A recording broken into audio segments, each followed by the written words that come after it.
আসসালামু আলাইকুম, কেমন আছেন আপনারা সবাই? আশা করছি নিশ্চয়ই ভালো আছেন। তো আমি এখানে ঘুম থেকে উঠে নাস্তা বানানোর জন্য পানি বসিয়ে দিয়ে দরজা জানলাগুলো সব খুলে দিতেছি, কারণ রাত্রে এগুলো আটকে ঘুমাই, তাই এখন খুলে দিতেছি যাতে ঘরের ভাবটা চলে যায়। তো আজকে সকালবেলা ঘুম থেকে উঠে দেখলাম প্রচুর রোদ উঠছে। তো এখন আমি নাস্তা বানানোর জন্য আলু ভাজি করব। আলু পেঁয়াজ এগুলো কেটে নিচ্ছি, আর এই থালা বাটি কটা ধোয়া বাকি আছে। তো এখন আমি এগুলো গুছিয়ে আলু ভাজিটা বসায় দিব। তো এই তো গাছ টাছ গুছিয়ে এখন আমি আলু ভাজিটা বসায় দিয়েছি। তো আলু ভাজিটা হতে থাক। আর এইখানে বাইরে থেকে পুরা সুন্দর একটা ঠান্ডা বাতাস আসতেছে। তো এর মধ্যে আমি কাজ করতেছি, অনেক ভালো লাগতেছে। আর এখন আমি এটা বসিয়ে দিয়ে রুটিটা বানাতে চলে যাব। আর আমি সব কিছু গুছিয়ে নিয়েছি। আর এই যে এখন এই আটাটা মধ্যে রুটিগুলো বানিয়ে নিব। আজকে আমি পরোটা তৈরি করব, কারণ ছেলে মেয়ে পরোটা খেতে চাইছে, তো ওদের জন্য পরোটা তৈরি করে দিব। তো আলু ভাজিটা হয়ে গেছে আমার রুটি বানানো বেলতে বেলতে। তো আমি অফ ক্যামেরায় সবগুলো পরোটা বেলে নিয়েছি। এখন পরোটাগুলো সব একটা একটা করে ভেজে নিতেছি। তো বাচ্চারা এখনো ঘুম থেকে উঠে নাই, আপনাদের ভাইয়া ঘুম থেকে উঠছে, তাই আপনাদের ভাইয়াকে আগে নাস্তাটা তৈরি করে দিতেছি, কারণ আপনাদের ভাইয়ার দোকানে চলে যাবে। তো আমি এইভাবে পরোটাটা ভাজি। আমার কাছে এইভাবে পরোটাটা ভাজলে খেতে ভালো লাগে, আর আপনাদের ভাইয়াও পছন্দ করে। আর এইভাবে পরোটা ভাজলে পরোটাটা অনেক মচমচা হয় আর ফুলেও। তো আমি এখানে পরোটাটা ভেজে নিতেছি, আর আপনাদের ভাইয়া এখানে ফ্রেশ হইতেছে। আর বাচ্চারা এখনো ঘুম থেকে উঠতেছে না। তো আপনাদের ভাইয়া বলো বাচ্চাদেরকে ডাক দিতে না, ওরা যখন মন চায় তখন উঠুক। তো এই তো আমি পরোটাটা ভেজে এইভাবে রাখি, কারণ এইভাবে রাখলে পরোটাটা অনেকক্ষণ মচমচা থাকে, তাই আমি পরোটাটা সবসময় ভেজে এভাবে রেখে দিই। তো এই যে এখন আমি আরেকটা পরোটা ভেজে নিতেছি।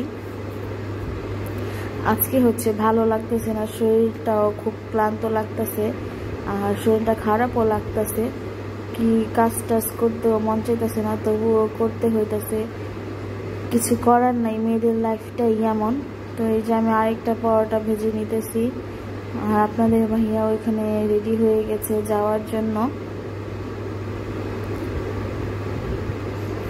তো পরোটাটা ভাজি, কথা বলতে মন চাইতেছে না, আজকে প্রচুর খারাপ লাগতেছে, কিন্তু কি করা, ভিডিওটা দিতেই হবে। তো এই যে আমি একটার পর একটা পরোটা এইভাবে ভেজে রেখে দিতেছি, আপনাদের কাছে শেয়ার করবো। আপনারাও চাইলে এইভাবে পরোটাটা রেখে দিতে পারেন, কারণ এইভাবে পরোটাটা রাখলে অনেকক্ষণ মচমচা থাকে। আর হামিম তো মচমচা পরোটা ছাড়া খেতেই চায় না, ওর মচমচা পরোটা খুব পছন্দ, আর আপনাদের ভাইয়াও অনেক পছন্দ করে। তো এভাবে রাখলে অনেকক্ষণ মচমচা থাকে। আর আমি এখন এটা চুলা থেকে নামিয়ে এখন গরুর গোশটা গরমে বসায় দিব, এরপর আপনাদের ভাইয়াকে নাস্তা দিয়ে দিব। এই তো এই ফাঁকে গোশটা গরম বসায় দিছি। তো আপনারা যদি আমার চ্যানেলে নতুন হন, তাহলে আমার চ্যানেলটা অবশ্যই সাবস্ক্রাইব করে পাশে থেকে বেল আইকনটি বাজিয়ে দিবেন, যাতে আমি করে নতুন কোনো ভিডিও আপলোড করলে আপনাদের কাছে নোটিফিকেশন পৌঁছে যায়। আর এখানে আপনাদের ভাইয়াকে নাস্তা দিয়ে রেডি করে দোকানে পাঠিয়ে দিয়েছি। এখন বাচ্চাদের জন্য নাস্তা তৈরি করতেছি। আর আমার ভিডিওটা যদি ভালো লেগে থাকে, তাহলে আপনারা অবশ্যই লাইক, কমেন্ট এবং শেয়ার করবেন, আর কমেন্ট করে জানাবেন আমার ভিডিওটা কেমন হয়েছে। তো নাস্তাগুলো বানিয়ে আমি ওইখানে দুপুরে রান্না করার জন্য টুকটাক আয়োজন করে নিব। আজকে আর বেশি ঝামেলা করব না। এইখানে আমি দুপুরে অফ ক্যামেরায় রান্না বান্না করে নিছি। তো আজকে বেশি কিছু রান্না করিনি, আজকে শুধু মিষ্টি কুমড়া ভাজি করছি। আর এই মিষ্টি কুমড়া ভাজিটা বাচ্চারা অনেক পছন্দ করে, হামিমও খুব পছন্দ করে, কিন্তু আমি মিষ্টি কুমড়াটা খাইলে একটু প্রবলেম হয়, এটার জন্য খাইতে পারি না। তো এখানে কচুরমুখী দিয়ে ইলিশ মাছ রান্না করেছিলাম, আর মিষ্টি কুমড়া ভাজি। আজকে এগুলোই দুপুরে খাবারের আয়োজন। তো এখন আমি বাচ্চাদের খাবার দিয়ে দিব। তো বাচ্চারা খাওয়া দাওয়া করুক, ক্যামেরাটা এখন অফ করি। আর এই ভিডিওটা সন্ধ্যার আগ মুহূর্তে, ভাবলাম আপনাদের মাঝে আমি শেয়ার করি। তো আমি এখানে বারান্দায় দাঁড়ায় রয়েছি। আর ওইখানে হচ্ছে বৃষ্টি পড়তেছে, আকাশটাও মেঘলা মেঘলা, আরেক পাশে হচ্ছে হালকা একটু রোদ।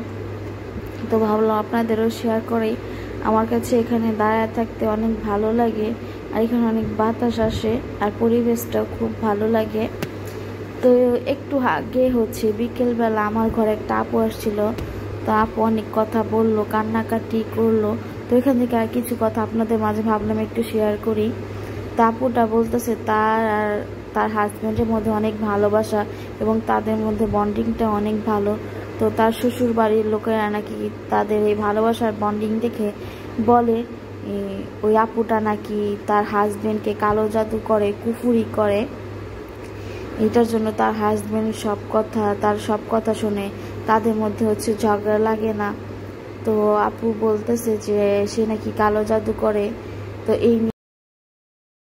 সে নাকি কালো জাদু করে, কুফরি করে তার হাজবেন্ডকে হচ্ছে সে বশ করে রেখেছে। তো তার শ্বশুরবাড়ির সবাই বলে যে তার হাজবেন্ড হচ্ছে তার বশে, কালো জাদু করে, কুফরি করে সে তাদের ছেলেকে বশ করে রেখেছে। কিন্তু আপু বলতেছে যে এই কথাটা আপু একটু সত্য না, কারণ আমার আর আমার হাজবেন্ডের মধ্যে হচ্ছে অনেক ভালোবাসা এবং আমাদের বন্ডিংটা অনেক ভালো। সে আমাকে বোঝে এবং আমিও তাকে বুঝি, কিন্তু শ্বশুর বাড়ির লোকেরা এগুলা বিশ্বাস করতে চায় না। তারা মনে করে যদি তাদের কথা শুনে তখন বলে যে না, সে আমার ছেলে। আর যখন তাদের কথা না শুনে তখন বলে যে আমি নাকি তাকে বশ করে রেখেছি, কালো জাদু করে রেখেছি। কিন্তু আদৌ কি তা সম্ভব? আমি যদি কালো জাদু বশ করে রেখে থাকি, তারা যদি বুঝতেই পারে যে আমি কালো জাদু করেছি, তাকে বশ করেছি, তো তাহলে তারা সেটা ঠিক করে না কেন?